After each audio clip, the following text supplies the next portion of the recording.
Welcome to the March 26th meeting of the Knoxville Regional TPO. The first order of business is to determine a quorum. So do we have that? Yes. Okay. Can we go ahead and just everybody introduce themselves, please? Go around the table. Yeah, I'm sorry, Mike. I'm Mike Conger, TPO staff. Craig Lipke, TPO staff. Brian Boone for Mayor Andy White, City of Maryville. Megan Brooks for Mayor Martin, City of Alcoa. Dallas DeArmond, Knoxville, Knox County Planning Staff. Amber Scott Kelso for Mayor Akins, Lenore City. Billy Pickle, Loudoun County Road Superintendent here for Mayor Bradshaw. Catherine Baldwin, representing Anderson County, and Mary Terry Frank. Farragut Mayor Ron Williams. Doug Burton, TPO Coordinator. Glenn Jacobs, Knox County Mayor. India Kincannon, Knoxville Mayor. Isaac Thorne, Director of CAT. Andrew Roberta, Knoxville City Council.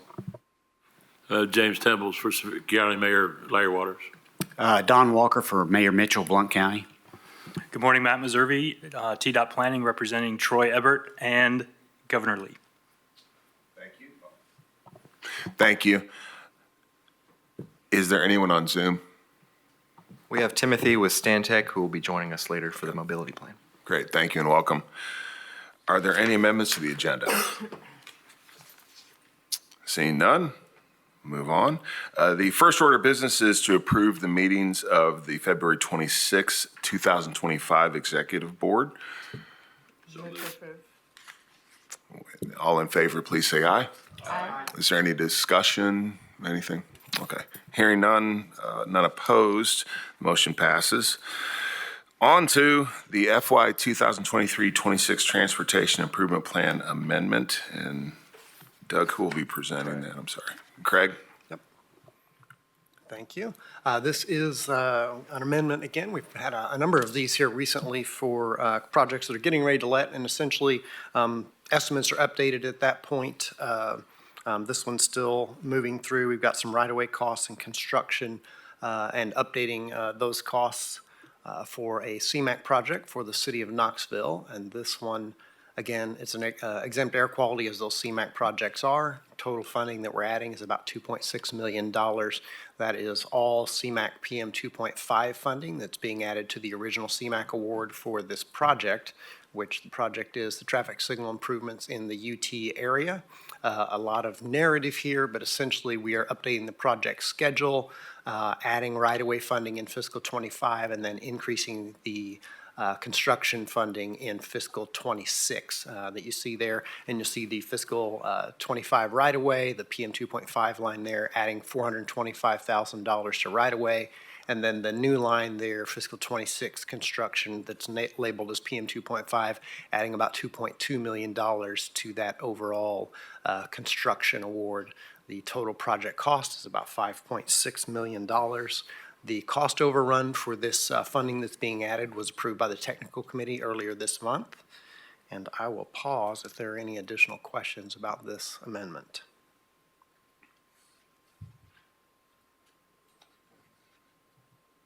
If there are none, then the technical committee does recommend approval of this amendment. And of course, with amendments, we also reaffirm the Metropolitan Transportation Planning process, saying that we're doing what we're supposed to be doing according to the federal regs. Motion to approve the amendment. I'll second that. All in favor, please say aye. Aye. Any opposed? Motion passes. On to the PM 2 and 3 midpoint performance measures. Mike? Yes, good morning, and this is another action item for your consideration today to adopt a resolution approving the adjusted four-year targets for Federal Highway PM2 and PM3 performance measure areas. So just a quick refresher, we talked last month, of course, about the safety targets. This is a part of the Federal Highway Transportation Performance Management Program that was initiated back with the MAP 21 legislation several years ago, and it's to increase accountability of the funding for federal highway funds going to the various formula funding programs, to associate that with the national goals that they have set to provide accountability and transparency for that funding. So these are broken into three performance measure areas, and in the federal regulations, these different subparts. PM1, we talked about again last month, that's done annually, whereas PM2 and 3 are done on a 4-year performance cycle. And so PM2 involves pavement and bridge condition of the National Highway System associated with the NHPP federal funding, that's National Highway Performance Program. And then this PM3 are more, quite a varied type of measures with travel time reliability, freight movement, emissions reduction, and traffic congestion. So the ones I've highlighted in blue are the ones that are being reassessed for 4-year adjustment of their targets that we'll talk about here in just more detail. So again, this is these are done on 4-year periods. This is the second 4-year period of this transportation performance management process. And we're in the midpoint here. So a 4-year target is 2 and 4-year targets are set at the beginning, and then at the midpoint, TDOT, all the states are required to do a detailed progress report, midpoint progress report, which is in your packet for all the details of these measures. And at that time, they're allowed to adjust their 4-year target based on the conditions at that midpoint. So this table shows all of those PM2 and 3 measures. PM2, there's 4 measures for pavements, good and poor condition of the interstate, non-interstate national highways, and also bridges on the national highway system, good and poor.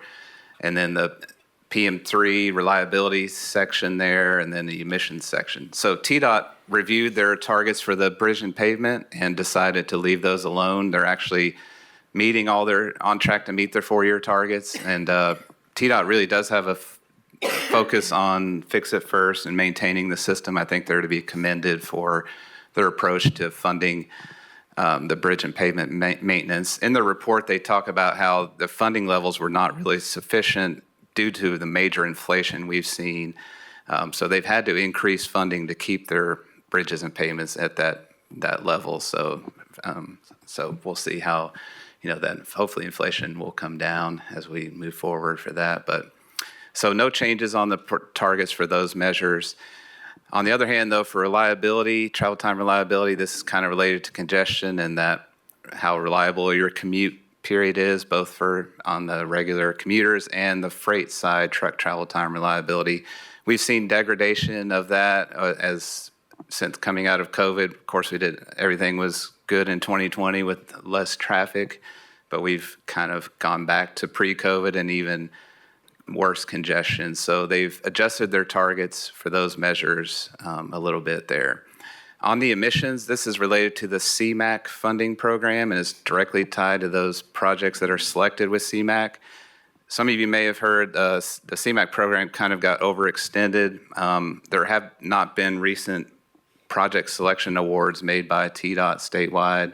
So these numbers have come down based on what's in the pipeline. You only get credit for that project when it's first obligated, those emission reductions. So this just reflects that exact amount of emissions that are expected from the projects basically that are in the pipeline. So that's where those targets come from. I just have one chart here related to the reliability measures, kind of showing what the trend is. I won't talk in detail on all those other measures, but for the truck travel time reliability, I don't have my pointer, but 2020 is the low point there, 1.25. Everything was pretty much reliable because of less traffic out there. So this measures the travel time at the worst versus the average level of travel time, that ratio. So like 1.5 would be, 50% more travel time during those worst periods of the day. So when TDOT adjusted their target, they saw with 2024 data, midway through the year, they were not meeting their 4-year target of 1.35, none of those individual months, so that's why they've set their target higher. They've noted that major interstate construction's going on throughout the state. There's big projects in Chattanooga. You may have driven through the I-75, I-24 interchange down there. It seems like it's been under construction forever. Memphis has had some bridge construction, so that impacts this. And then, of course, freight is just increasing. 552 million tons of freight moved through Tennessee in 2022, and that's expected to increase by close to 60%.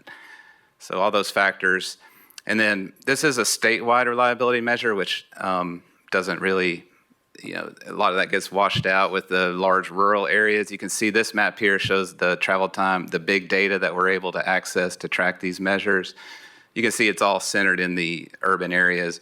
And then Knoxville, we don't have a local target for this. For the next period, we can look at a local target, but again, this funding is controlled by TDOT, and they have project selection control with this funding. So that's one reason we've done this, gone with the state target.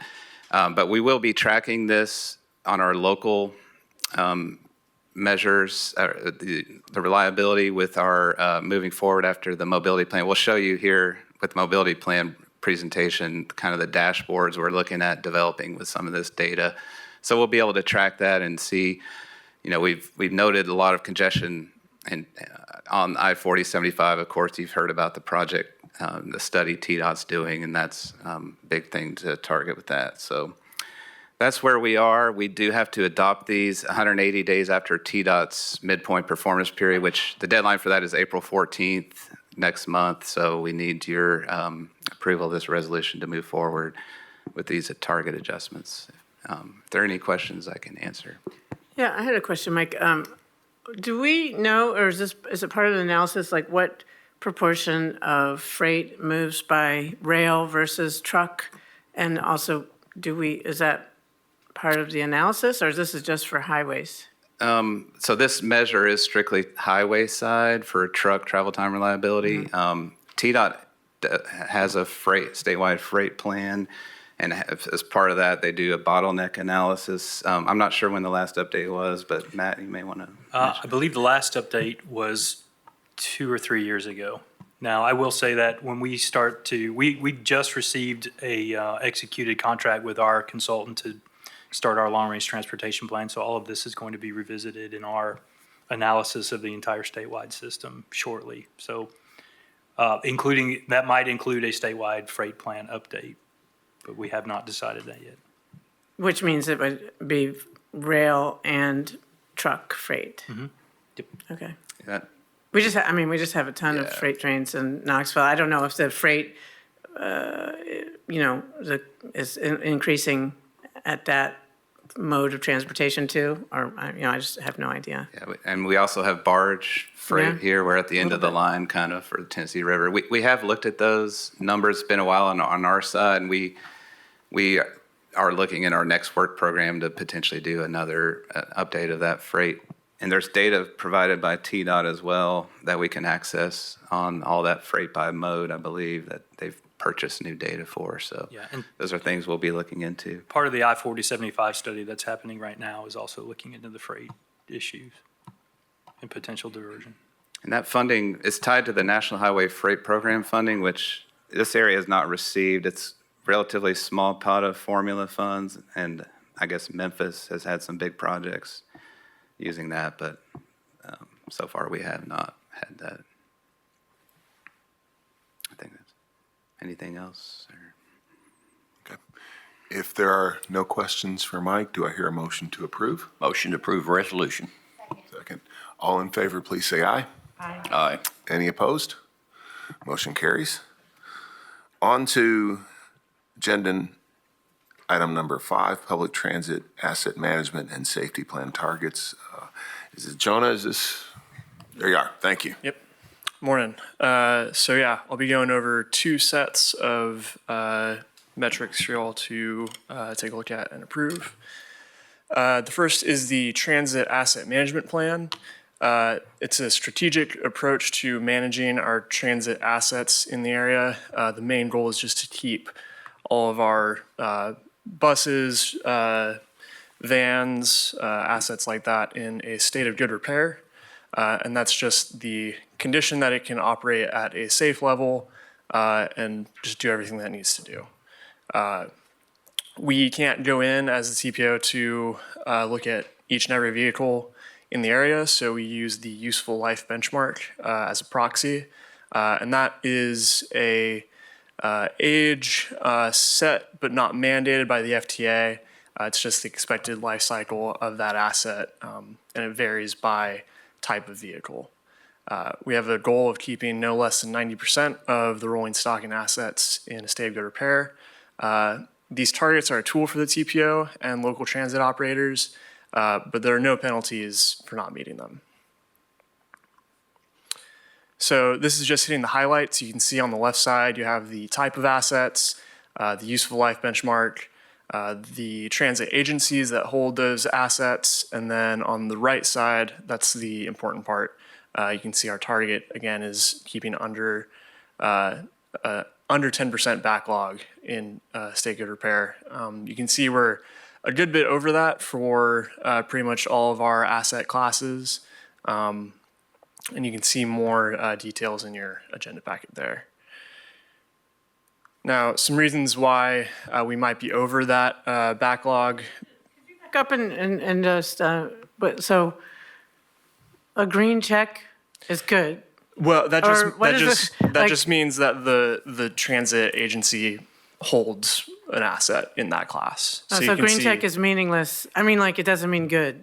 Yeah, it's not. Okay. Yeah. So what is this? I don't understand what this is saying. Like, it says a goal is less than 10% for CAT or for bus and trolley, for example, but we're at 24%. Yes. So for each asset class, so that's bus and trolley, cutaway van, transit Okay. van, minivan.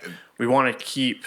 So we're not meeting. We're ahead. We're above where we want to be. Exactly. We want to be under Okay. 10%, and we are over that for each Okay. asset class. See, I'm sorry, I need clarification too. Yeah. That means that 24% of the fleet has exceeded the life, is that correct? Or, Yes. Okay. or the thanks. age. I mean, it might be we maintain them so well. Right, that they're and still that's in good working just what I was repair. about to get to is Okay. the useful life benchmark is just a proxy. The actual usage of the asset may have been lower than we expected, so it might exceed that ULB and still be in a good of state repair. And also the transit vehicle industry is still in recovery from COVID. There were a lot of supply chain issues. Manufacturers had a hard time pushing these vehicles out. Several agencies do have new vehicles on order, and that will bring these numbers closer in line with the specified targets. It might not be under, but it will get us closer. Can you go back to that again? I'm so Yes, sorry. yeah. I'm sorry. I know. I No, probably that's probably fine. didn't So explain this very clearly. The backlog, is that the number that have been ordered and are on backlog, or what That does is the number. mean? That's sort of the deficit. That's the number Gotcha, of okay. vehicles that are not meeting Okay, I got you. I'm the sorry. state Yeah, I repair. got you. Okay. The percentage of Thanks. vehicles. Okay. And like Jonah said, we have to include these. We have that program that gives money to nonprofits like Cerebral Palsy, the Loudoun County. They keep their vans in good shape, but they keep them forever, so they're well beyond.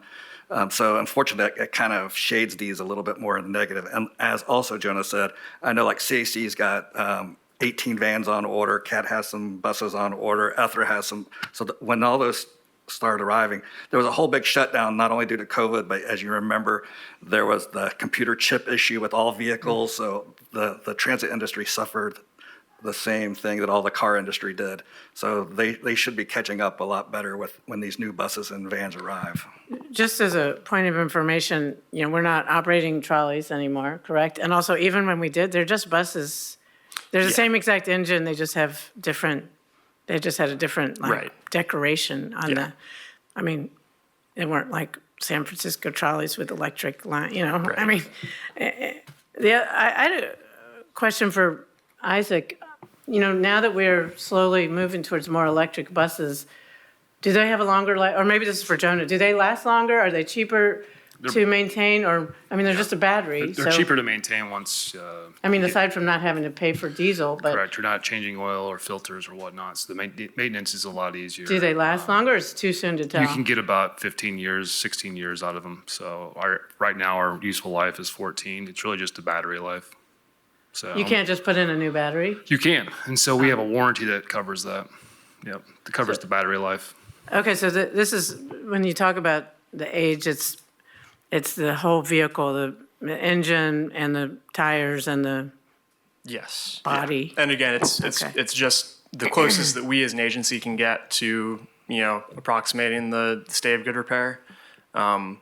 It doesn't really say one way or the other if these vehicles actually are in a state of good repair. One other thing real quick is each agency has their own TAM plan. We have to do one that groups everybody together. And we also have an issue that the service that CAT operates is so much different than the service CAC and ETHRA. So it's really hard for us to pick a common factor that fits everybody or whatever. But we probably do need to revisit this. We can change. We don't have to stick to the year. That was the kind of industry, that's what FTA recommended when this came out of the gate. But locally, we could choose a different factor, and maybe we need to look at that again when we update this next time. Right. And in fact, the cutaway van, I believe FTA actually recommends, I think it was 8 years, but we switched that to 5 years just because that was more in line with what we were seeing from the local agencies. What's a cutaway van? So short bus? if you've seen an ETHRA van, it's like a short bus. It's like a shuttle van that you might see like at an airport. Like a Sprinter van? CAT lift, the CAT lift bus type, if you know the ADA service. It's basically an F-350 with the bed taken off and right. It's basically a chassis with a body put on it. Right. Okay. Aftermarket And body. The Sprinter van, that would be more like the transit van asset class. So Okay. great. Any other questions? Cool.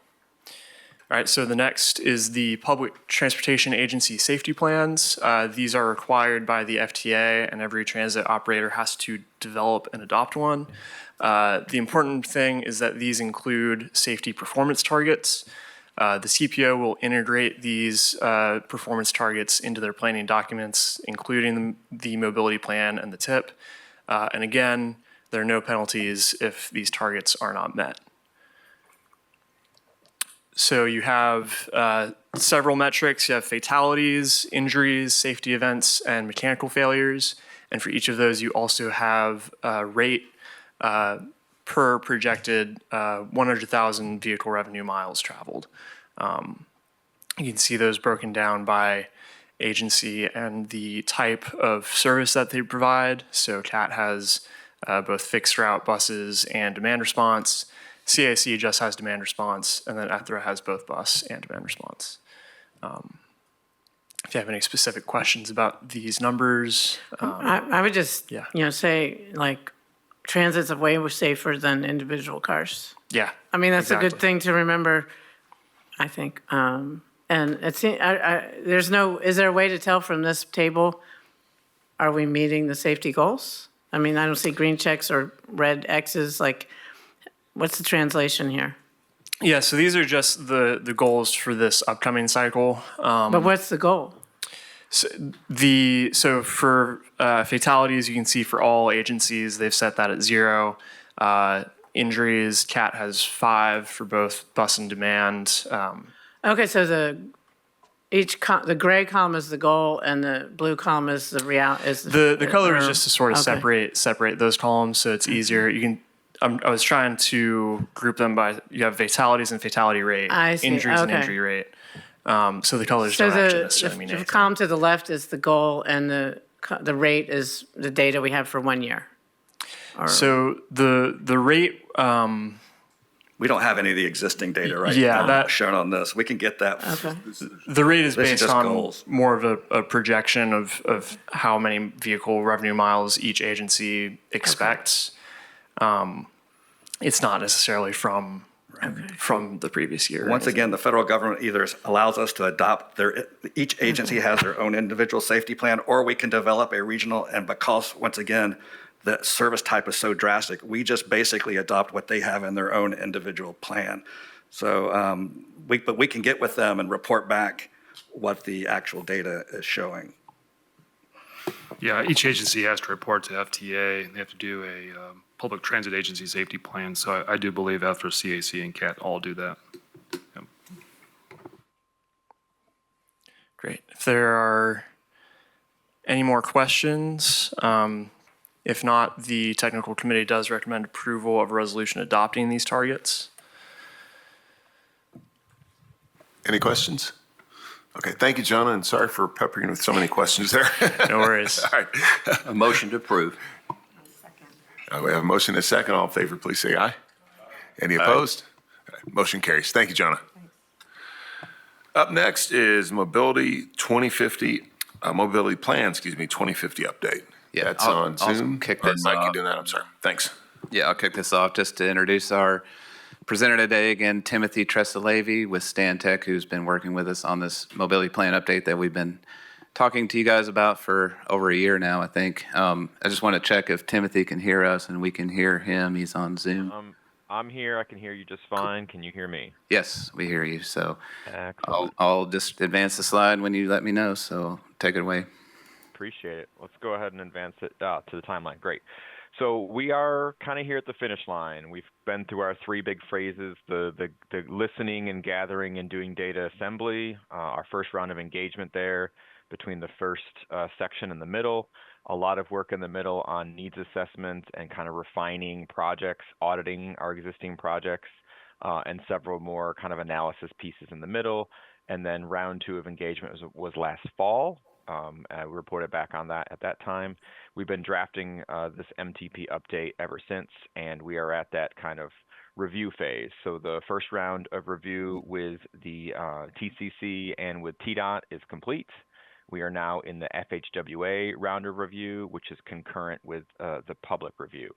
So that all is in place right now. There is a 30 business day and 30 calendar day window with both of those, concurrent to March and into the early April kind of stage. So we're right there at the finish line and want to give you just kind of a summary of a couple pieces thus far as a refresher. So next slide. Our total outreach process involved both virtual kind of engagement opportunities and in person. We had a project website up this entire time, knoxmobility.org, which is actually where you can see the draft MTP. We had an online survey with nearly 800 survey respondents. We had an interactive map, which had more than 500 individual points of interest. We used that when it came to prioritizing and scoring projects at the end as well. So that information was very valuable at the end of our process. We held 5 focus group listening sessions in addition to that with different sort of topics and themes. And then, as I mentioned, the 2 rounds of engagement, each of which had 3 different sort of events with them on a Monday, a Tuesday afternoon, and a Wednesday in both in different locations, different times of day, and different venues. Next slide. You may have seen this from the first round of engagement, but there's an example of different locations, different formats, and different ways we asked questions and different types of feedback we received from them. Next slide. Similarly, in round 2, it was more project-based with tables and maps, very specific. And then we asked about how transportation dollars could be spent among different categories and tallied all those results and kind of used that to help weight some of our project prioritization elements in the end.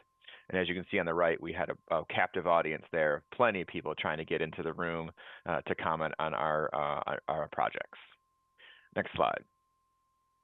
So in totality, if we were to summarize all this up on a project basis, a large number, more than 110, were rolled over from the previous MTP. I believe we found something like 25 or 30 that were completed or changed enough that they were removed from the previous MTP. And then we added 50 new projects to that. A lot of them were studies or resurfacing or small intersection improvement projects, majority of them. The percentages as they break down by category is a little misleading because the large percentage of roadway projects would also include multimodal like bike ped projects within them as well. So that 72% is a little misleading, but there were 12% standalone walking and biking projects. There were about 10% ITS or ITS and transit type projects. And then there was still another like 7% more grouping projects or studies or things that just kind of don't fall into one category at all. What's new this time is this ArcGIS Experience Builder, which is a tool to kind of help communicate this plan, but also to be used by local practitioners if you want to know more about the safety aspects, PM1, their bridge and roadway pavement, PM2, or the travel time reliability, PM3. So this is sort of an additional item that sort of allows you to interact with something, with some data, more than just a PDF. Across the top, you'll see there are 3 tabs for each horizon year, the 2030 horizon, the 2040 horizon, the 2050 horizon. Those are the MTP funded projects. Then there's the illustrative tab next to that. Those would be anything that is currently sitting outside the fiscal constraint limitation by 2050. And then lastly, there is some additional information on transportation systems relating to multimodal, relating to priority populations, and relating to transit third as well. So Mike, if you want to click on maybe the 2040 Horizon projects and just kind of demonstrate that it's a great way for practitioners to look up individual projects, to zoom in, to see how they relate to other projects, to get more information on any one specific project of interest. If you just click on one of those corridors, you'll see a pop-up that includes a little bit more detail. Basically, that's the similar or same stuff that's in a very large Excel spreadsheet, but you can see how it relates spatially to other projects, and it has a summary of the project beginning and what horizon year it's in currently and what that future cost would look like. In the lower right-hand corner, there's also a chart of the other types of projects and percentage of total within that horizon. It's just interesting to see kind of how projects progress from the 2030 horizon, the 2040 horizon, the 2050 horizon. First time I looked at that, I noted it was really balanced in the near term. It wasn't heavily loaded on just roadway projects. And as you get towards the illustrative side, there are a lot more like roadway-specific projects that are just unfunded. But that's a good breakdown of each of those across the horizon years. And again, this is the first page is really for the public to view. The latter horizon years are really for practitioners to kind of use every day for the next few Excuse me, years. is your name Tim? Is it Tim? What's his, Tim? Tim is great. Timothy's fine as well. Timothy, I see the practitioner stuff. What can you go on the page that's for lay people? Yeah, the very first tab is about the mobility plan. And it gives a little bit of context of the 3C process, why we're doing this, and some links to additional information, including on the right-hand side of the bottom, more on TDOT's performance measures and reporting, because we're just kind of reporting. What are those like little, round things? I mean, like if this is for the regular people, it's still a little confusing. I mean, or maybe I just can't see it close enough. Like, what are those little things? Those little diagrams, three like hexagons, or I don't know. Is that a three? What is that? This is describing the federal 3C planning process, and there's a link to it above. And the 3 Cs are comprehensive, cooperative, and continuing. And that's a diagram of just kind of those 3 Cs and how they relate to one another. It's just a way to kind of add a little bit more fun to a pretty much gray space with a hyperlink to more information. Infographics, Okay. Thanks. One more thing to note here at the very top, there is a button for submit a comment, and that will link you to an additional resource that's basically, it's not a tool to be used for years, it's a tool to be used right now during this public review period. So it shows all of the fiscally constrained projects right there and allows the user to zoom in again and find a specific project of interest, perhaps it's near their neighborhood or their school or their job, and submit a very specific comment about that project. So this is part of our public comment period. And this resource links from this tool, but it also links directly from the project website, knoxmobility.org. You can review the PDF document from that website. You can review individual projects on this tool and resource. And then you can also submit a comment through an email address, which I believe is something like info. Sorry, I had it right here. It's mobility@knoxplanning.org, where you can submit a comment that way if it's not a project-specific comment.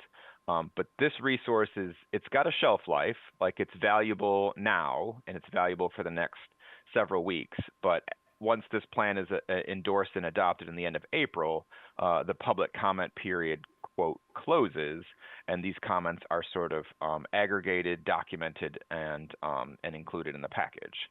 So this kind of has a shelf life, and at that point, it probably just dissolves away, this particular comment tool. Next slide. Yep, if you want to go back to the... There we go. Oh. Yeah. So the final steps is that FHWA review that's underway right now. We're expecting their review comments by April 17th. That's a Thursday. And there's also a concurrent public review, which is posted on the website. It's been sent out via press releases and emailed out to listserv. So that's why the website's been updated, and that's why that commenting tool interface is in place.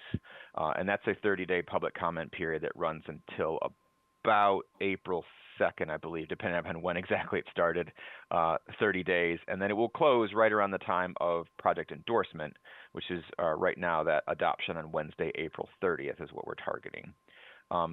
Somewhere between FHWA giving us comments and that endorsement date, Stantec has a few edits to make to the final plan to make it from draft into the final version. And so we're going to have a very active window of time there between here's FHWA's official comments along with some public comments, and let's get it ready for adoption on Wednesday, April 30th. So with that, that's the final slide. Are there any questions about the MTP document, the review period, or next steps?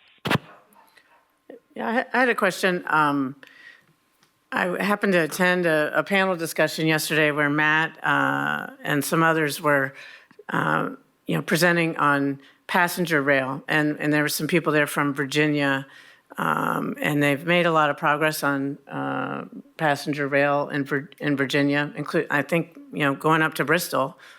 And I know, this is a plan for 2050, so 25 years ahead. I don't see a little choo-choo chain on the image, on the infographic there is I know passenger rail takes a lot of planning, and it's but it's been part of the discussion, and I guess I was inspired a little bit yesterday. And one of the things they said is you got to talk about it. So I thought I'd bring it up. Is it part of this mobility plan? And if not, can we at least put it on the long-term ideas? We also, even though I wasn't at that session, we do keep up with what's going on in our area.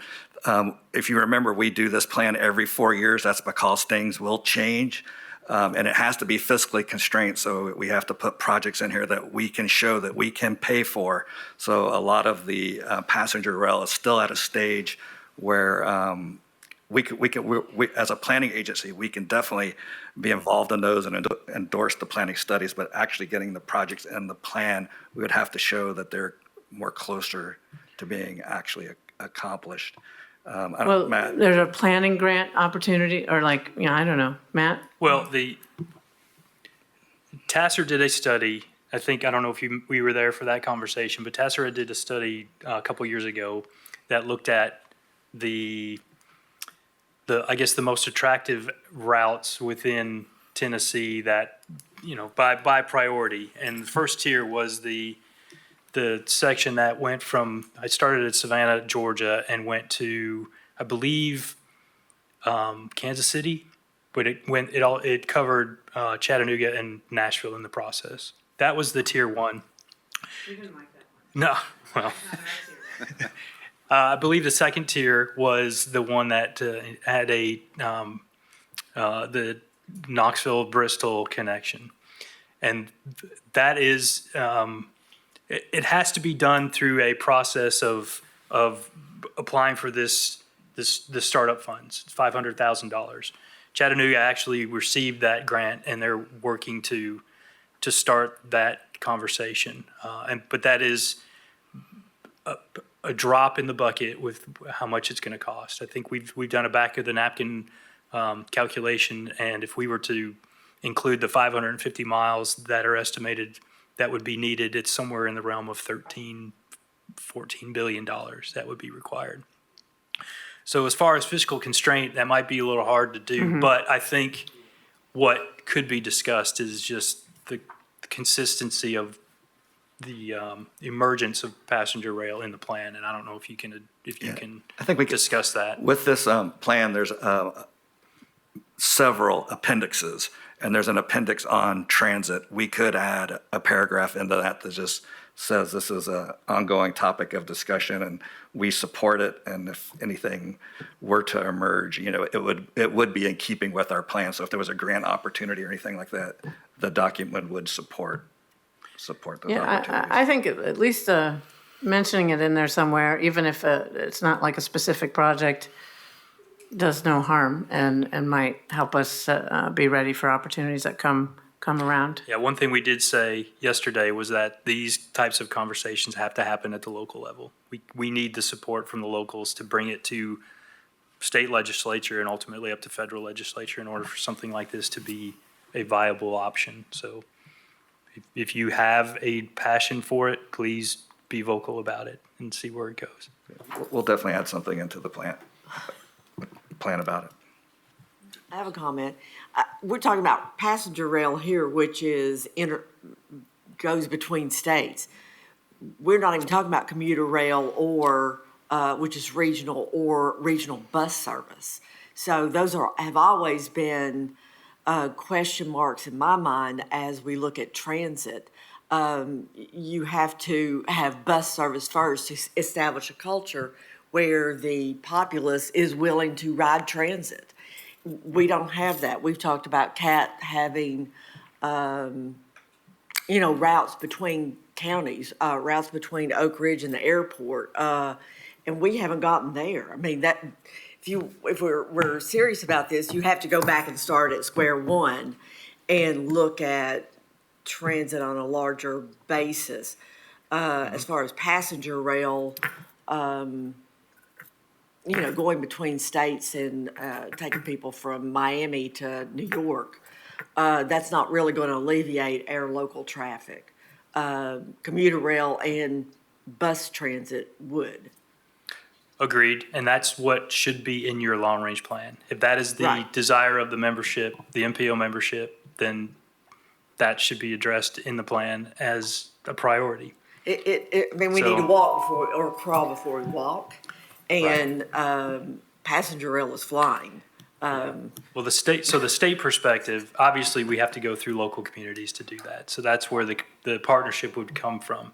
But without that, without the voice of having the support, we don't know. Like, we won't be able to determine whether or not this community in particular is one that would be readily accepting of a station or just, So, Mike, when was the last time we did a transit study?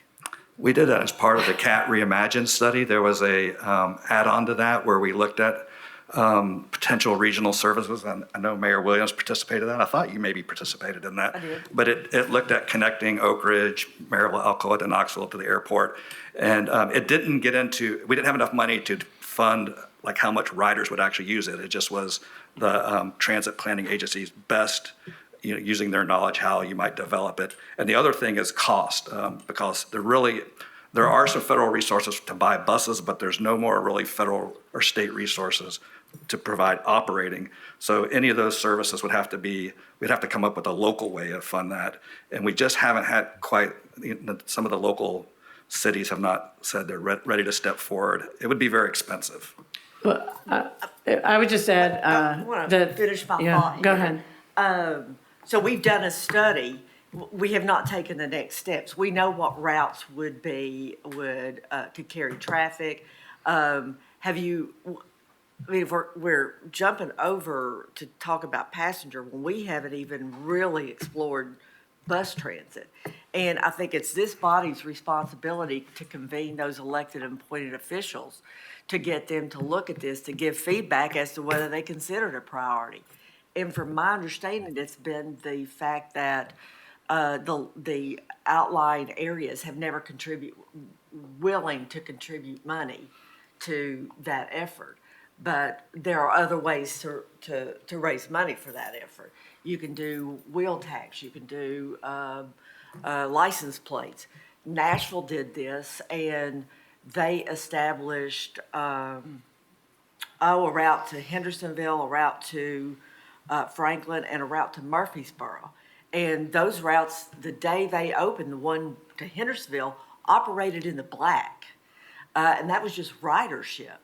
And this area has never taken those next steps to seriously look at how you implement a program.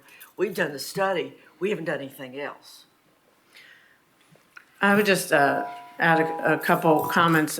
Years ago, Knox County, for a time, paid for extended CAT service out to, maybe it was Halls or, yeah. Yeah, and so I would just say, on behalf of the city, I think the CAP would be happy to extend services if the outside, if the people being served and the municipalities being served pay for it. The city of Knoxville taxpayers put in $22 million a year, recurring tax dollars towards CAT, and that doesn't even count, capital. So, we have better bus service and we also pay for it, and we have higher density. I mean, it's a different, more higher density community. So I just wanted to mention that. Also, I just would say that passenger rail, I agree that, we need to think about regional mobility, but mobility is sometimes beyond just, how do people get around, not just on a day-to-day basis, but I do think there's an appetite for transit, meaning rail and even bus, for long-distance travel that is not as very strong for shorter distance travel. So I think we can do more than one thing at a time, and it's not leapfrogging, it's just thinking ahead on a long-term basis. What we heard yesterday was that, and Matt can concur on this, the foundation of this is buses. And before you ever jump into rail, because whenever the rail has to do maintenance on the tracks, then you have to have the buses to take up what the routes were that the rail was providing. So there's more of a foundation has to be built, whether it be with I guess to begin with local service, and then regional, and then on into to the Amtrak style in other states. So that's kind of what we heard yesterday from CFX and from Norfolk Southern. Yeah, I concur. Although CSX was not there to represent, but they have the same issues in other parts of the state. One thing I did want to remind you of, and this is food for thought, is I think it was last month we presented on the governor's budget initiatives, and one of those was to have this local option to help fund capital type projects like this. So this could be something to think about when you need the funds to maybe potentially start with regional service or even commuter rail. Just like we see the complete streets that we talk about, with the local improvements, I see this discussion really as complete transit solution discussion that's being raised here. To the extent you need to hear about local support for these items, then I'll definitely chime in with Mayor Kincannon. I think there's a lot of support for passenger rail options. There's a lot of support for expanded bus service options. So I think we've talked a bunch about, opportunities that are out there, and what we need to do is try to convey some of those meetings so that some of those expanded options can happen. So hopefully that can happen too. You also see a lot of discussion, and we see it in the plan here, about expanded bike and pedestrian access.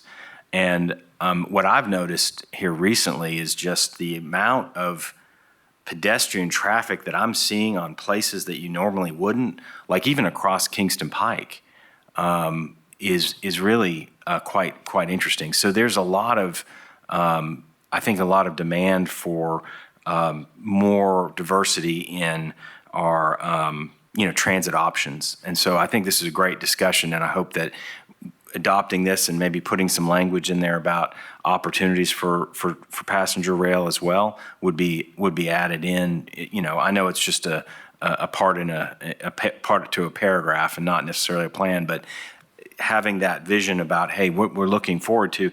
I mean, keep in mind, you're looking forward to 2050. I'll be 74 at the time. So, I hope I'm around to be seeing some of these things. But I think it's a great discussion, and I think I really love the interplay of, hey, we need to have this happen and this happen. Yeah, because it's a complete solution. So let's look at all those options. Thank you. I will just mention, we are working on our next work program, so we can put a little bit more stronger language that, looking at some of these type of options, maybe the desire of the board, and we can kind of list those in there and see what we can do about moving this discussion to the next level. Thank you. Up next is the City of Knoxville Vision Zero updates. This is presented by Cody Gentry. Mayor, did you want to say anything to kick us off here? Well, I just want to thank City Council for adopting the Vision Zero plan. Just as an overview, we think that you should be able to move around our community without dying or getting seriously killed or injured. We have 3 times the number of people getting killed on our roadways than we do from violent crime in the city of Knoxville. And I would speculate that in the communities in the outlying areas, that's even a bigger difference. Like if you ask a crowd of people, do you know anyone who's died in a car crash? Almost everybody raises their hand. And if it doesn't have to be that way. Vision Zero, our goal is to get to 0 deaths on city streets by 2040. It's an ambitious goal, but we're on our way. And it's also just contemplating that people make mistakes, people speed, and, so to the extent that we can change the environment that slows people down, speed is the #1 contributing factor to crashes. So we knew that adopting the goal and a plan is only the beginning, but we needed someone to lead the effort, and we have Cody Gentry doing that for us. He was in our engineering department before, still part of engineering, but now he spends 100% of his time focusing on helping people live and be safe on our streets. So Cody, if you could just give an overview for us, we'd appreciate it. Thank you, Mayor. Thank you all for having me today. Like the Mayor said, I'm Cody Gentry. I'm the Vision Zero coordinator for the City of Knoxville. I've been in this role for a little over a year now. So today I'm going to kind of give a brief overview of Vision Zero, what it is, and a few examples of some projects that we're working on to try and achieve those goals. And by all means, if you have any questions during this, feel free to ask. So to start off, just to get a baseline, what is Vision Zero? I think some of you have probably heard it before, but just in case anybody is not aware, Vision Zero at its core, it is a strategy to eliminate traffic fatalities. Like the Mayor said, we have committed in the city to eliminate those by 2040. That is our target date. Vision Zero is a rejection of the status quo that fatal crashes are inevitable. So for a long time, for many years, we have just accepted that a certain number of traffic fatalities, whatever that target number may be, I think you all have kind of talked about some of those target numbers recently, that's an acceptable number. Vision Zero rejects that. The only acceptable number of traffic fatalities is 0. So when we look at these, previously we've kind of approached fatal crashes, and as I talk about this today, you'll notice I only call these crashes or collisions. I'm not calling these accidents, because accidents implies that there's nothing we can do about them, that they're unpredictable, that, there's no preventable nature there. These are crashes. Every single fatal crash has multiple contributing factors. So when we can look at those contributing factors, there are things that we can do for each one of these crashes to prevent them from happening again. Vision Zero is really a paradigm shift in how we think about crashes, how we approach moving people around, and it's really a shift in our priorities from moving vehicles as quickly from point A to B to moving people as safely from point A to B. And while we were adopting our action plan, a lot of community meetings took place, and we asked residents the question shown there: how many minutes would you be willing to add to your commute as a trade-off for safe streets in Knoxville? And as you see, overwhelming majority, they're willing to add time to their commute if it equals people not dying on the roadway. So there's an appetite there. When you ask that question to people, they're on board with that. So like I mentioned, our action plan, that was released in June of 2023. I'm going to go into a little bit of detail on the action plan, but this is really the blueprint. This is the action items that we have to take to get to the 0 deaths. So it gives us things to do, action items, as well as, maybe most importantly, is the high injury network. So this is the where. This is where we have problems. This is where we have documented crashes occurring. This is where we need to focus our efforts. So the high injury network it's made up of a really small fraction of our total non-interstate roadways in Knoxville. It's only 5%. So like I said, this is where we need to focus our efforts rather than blindly going out and just trying to sort of play whack-a-mole, trying to figure out where to focus our time and money. This is identifying exactly where we have problems, where we need to focus our capital, our efforts, our attention. It's only 5% of our roadways. However, those 5% of our roadways account for 63% of life-altering crashes. So those are your serious injury, your fatal crashes. 63% of those are occurring on just 5% of our roads. So a little bit of data on I would just add that all of those are state routes. Yeah, there's a good portion of those. I'll go back to that map.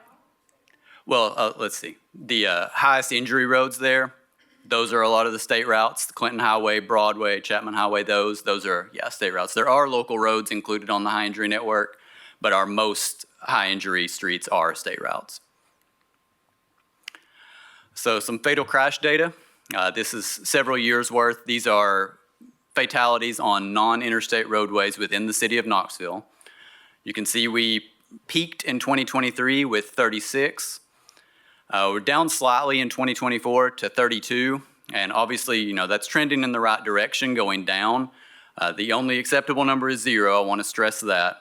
But even going down to 32, you can see in comparison to those earlier years, we're still well above that. So it's a lot of work to do. We have a lot of ground to make up. So when you see these numbers, and to kind of go on what Mayor Concanon said there, if I recall, 2023, I believe the breakdown was 26 of those fatalities were on state routes, 10 on city streets. In 2024, I believe that number was 20 on state routes and 12 on city streets. So again, we have a lot of work to do.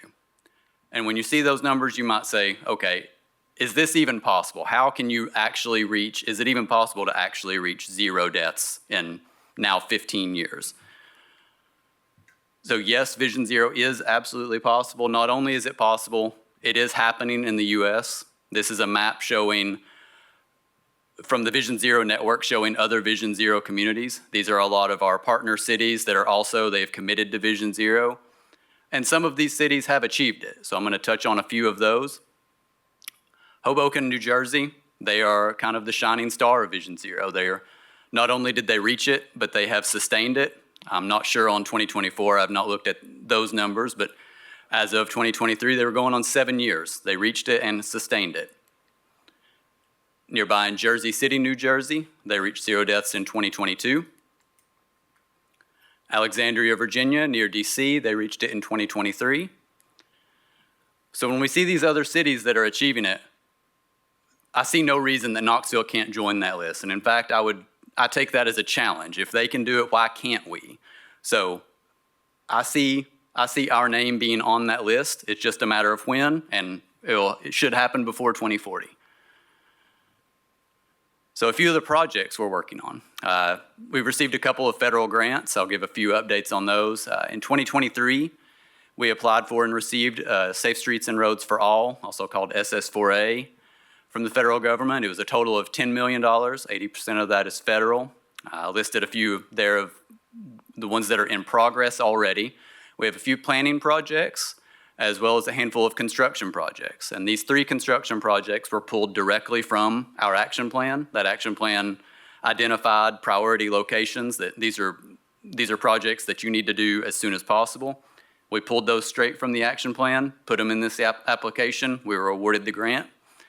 That includes some pedestrian improvements at 3 intersections on Magnolia Avenue. And then this map shows both the Broadway Streetscapes project and Woodland Avenue Complete Streets. Broadway Streetscapes project will fill in kind of a missing gap in the First Creek Greenway, and that will add a shared use path on Broadway. This is also an area where we have a lot of pedestrian activity. That map shows kind of a snapshot of a lot of pedestrian involved crashes. It is also one of maybe the most used Knox area transit stop in the city.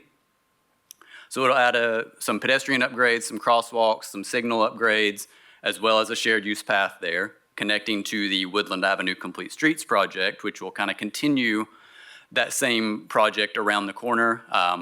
continuing that shared use path, continuing a sidewalk, adding some on-street bike facilities, some crossings there to get over to Fulton High School and the new safety complex where Knoxville Police and Knoxville Fire are located.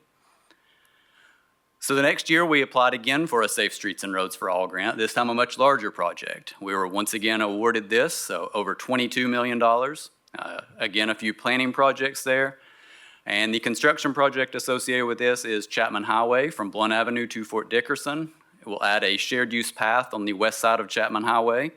As you can see in that picture, there is no pedestrian facilities there, so this will add a separated shared use path, so you'll be able to travel on foot, bike, scooter, wheelchair, whatever, separated from traffic all the way from the Henley Street Bridge to Fort Dickerson. I believe that's 0.8 miles. As well as it will add a landscaped median in the center of Chapman Highway. That'll help prevent a lot of the head-on collisions we were seeing, a lot of angle collisions near driveways, so it'll provide some access management on Chapman Highway. So those are a couple of the larger projects, but I also want to touch on what we call quick build projects. These are not the multi-million-dollar projects like I just showed you. These are a particular focus of ours, especially this year, but moving forward. We want to get things on the ground quick rather than these longer projects that can take years. Improvements don't have to always be expensive. You can see there we can use temporary materials that we have here readily available to make improvements. These type of improvements are using, like I said, some temporary materials. They're flexible materials. They're not meant to be permanent. So we can use that flexibility to our advantage. We can install, if it doesn't work exactly the way we want, we can move these things around. We can adjust it till we reach that final design that we're looking for. I'm going to touch on one of the more recent ones that we did. This is on Sutherland Avenue. We had a student crossing over to West High School one morning, and she was crossing in the crosswalk when the crosswalk sign was on, and she was struck by a vehicle. So when we saw that, we said, all right, we need to find the smallest and quickest improvement we can to prevent this from happening again. There is a picture of the after. We installed just some rubber curbing, and that was able to make the vehicles take that turn at a much slower turn, but also take that at more of a 90-degree angle. So again, it's slower, they're swinging wider, making the pedestrian a lot more visible. We're able to spend, in this case, a couple $1,000s rather than some of those other projects I showed where we're talking millions. We had this done in from beginning to end in a couple of weeks, spending a couple $1,000s. So we're getting huge safety benefits here by spending just a fraction of the cost of some of those larger projects. So again, this is a huge focus of ours moving forward. We want to get as many of these type of projects on the ground as we can. So that's all I have. If anybody has any questions, I'm happy to answer.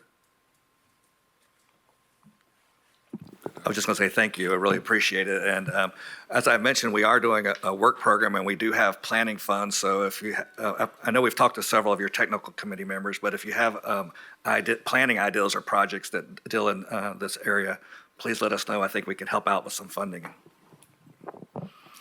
Thank you, Cody. I'm really proud of our progress and the quick builds in particular, because these large construction projects, I mean, I never knew how long everything took. And you celebrate the grant, and then it's like years until you see changes. So I'm really happy about the grants, but those quick builds are very helpful too. So if any other your communities want to, TPO can maybe share some of those out if you want to try some of those quick builds around schools or other areas that have crashes in your municipalities.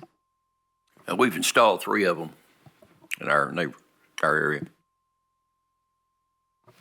I think that's wonderful, Mayor Williams, that you're doing this in Farragut as well. And just, this is such an important project. We're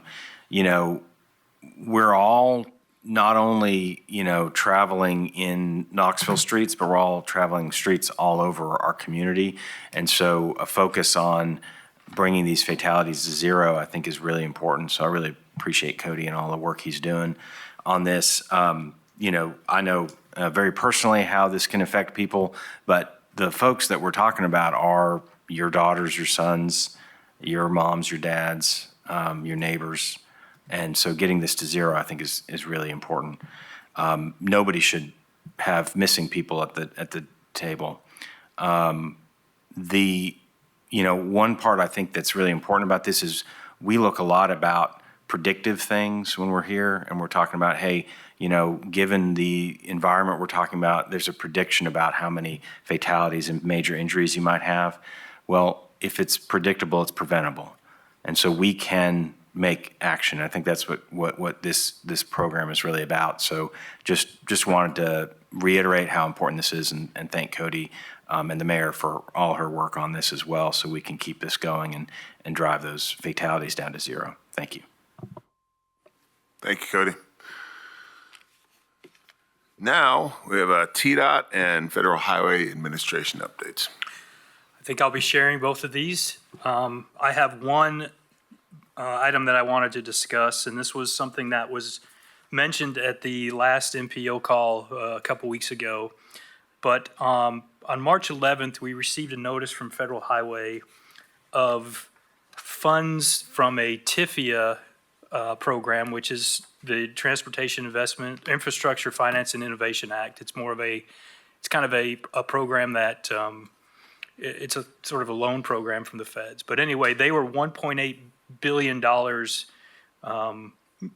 Just the money wasn't moving, so they decided to reallocate this money to STBG and transportation alternative funds. So based on the formulas that we've seen, Tennessee is set to receive, the state as a whole received about $34 million in additional STBG funds and roughly $4 million in transportation alternatives. So based on the funding allocation that we have to follow, it looks like the larger MPOs would receive somewhere in the realm of about $1.7 million extra for STBG and roughly $215,000 in transportation alternatives. So that is just something that I wanted to bring up. The money is good until end of fiscal 28, so September 30th of 2028.